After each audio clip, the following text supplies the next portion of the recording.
chama-se Zygmunt Bauman. Eu gosto dele porque fala muito das modernidades. E infelizmente chama isto de modernidade líquida. Nada é sólido.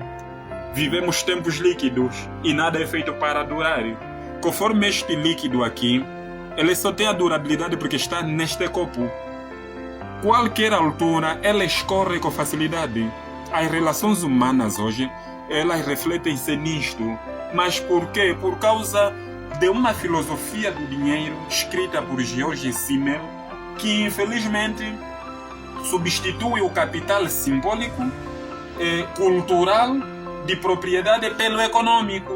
E ele diz que o homem só é homem se tiver dinheiro. Porque mesmo na família, aquele que não tiver dinheiro, nos problemas, inclusive a cadeira, um assento, não lhe dão. Ele fica lá na sua pedra. Mesmo no óbito, é o último a se perceber. E às vezes é só no dia do funeral.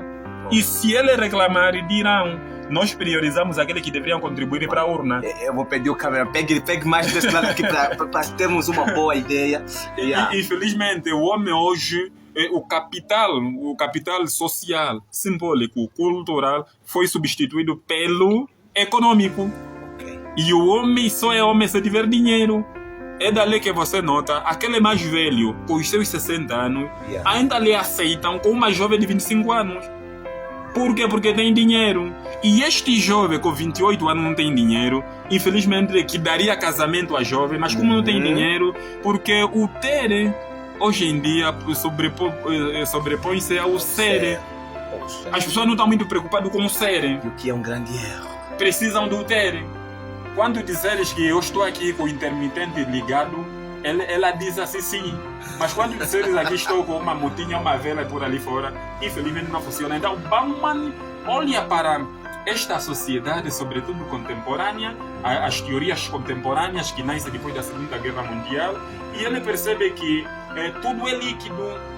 O amor é líquido, o casamento é líquido, as próprias amizades são líquidas e as instituições em si são líquidas. As pessoas conquistam-se em janeiro, casam-se em fevereiro, o mês de março é todo ele recheado de visitas para endireitar o lar, porque já não existe convergência de pensamento. O mês seguinte, benefício da dúvida, e o quarto mês de casamento, divórcio. Hoje, por causa da modernidade líquida, o que o jovem faz? Para ele, se tiver 10 namoradas, sente-se mais seguro. Opta-se mais pela quantidade do que pela qualidade. E ele faz as suas matemáticas, dizendo assim: das 10 namoradas, se uma comportar-se mal, ainda me restam 9. Quando a nona comportar-se mal, restam-me 8. Até que chegarem na número 2, também eu já sou idoso. E qual é a consequência de tudo isto? As pessoas não formalizam as suas relações. Porque formalizando a sua relação, o teria submetido à escolha. E porque nós vivemos um sistema monogâmico do ponto de vista real. Então a pessoa prefere viver a quantidade de Bauman, quem fala disto. E o namoro também é líquido. Pelas redes sociais as pessoas apaixonam-se, formalizam ali, mas quando chegam na realidade já não funciona. Eu gosto dele por causa disto. E depois temos um outro, que é o último, conforme o seu pedido. Fala da cultura. Ele é um inglês não, é um norte-americano, Theodor Adorno. Theodor Adorno, o que eu gostei nele? Também é contemporâneo. Ele fala de uma indústria cultural. E faz uma crítica. É um estudo desenvolvido por outros teóricos dentro de uma chamada Escola de Frankfurt, na Alemanha. Eles percebem que hoje a cultura já não nasce das massas. A cultura não nasce mais do povo.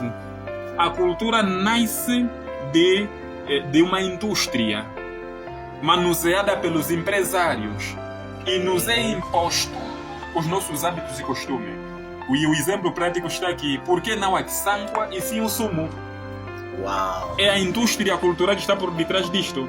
Por que não a caneca e a taça? Por que não a caneca? Por que não o maine? Por que não a galinha de enjove? Por que não a delela?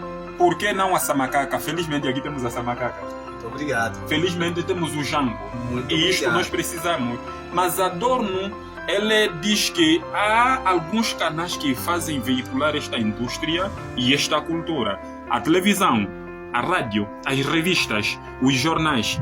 Quanto mal consumidas, tornamos-nos alienados à nossa própria realidade, acabamos por perder a identidade cultural e vivemos a identidade ocidental. Sentimos vergonha do que é nosso. Uau. Preferimos errar o inglês do que aprender o nosso próprio quimbundo.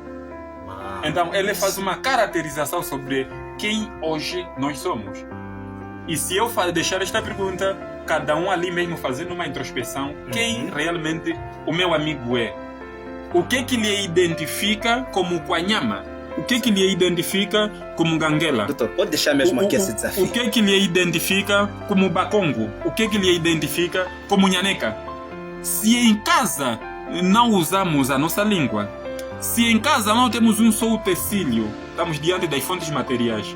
Se em casa as normas em si só nos são impostas pela televisão, de tal maneira em que perdemos horas e horas sintonizando canais estrangeiros, e até porque a nossa própria televisão quase que não tem programas nacionais. Vamos às lojas, por exemplo, aos mercados, lá nos deparamos com a maionese, o ketchup, o frango, a nossa galinha que nós próprios ali criamos, infelizmente, a nossa melancia que vem da nossa lavra lá no Mbala Yomum, se levamos a Shoprite para comercializar, as pessoas não vão comprar. Qual é o problema do africano, afinal de contas? É não amar aquilo que é dele. Quando não amamos aquilo que é nosso, acabamos desprezando-a e ficamos ali toda hora. Exemplo é Namíbia. Namíbia são organizados.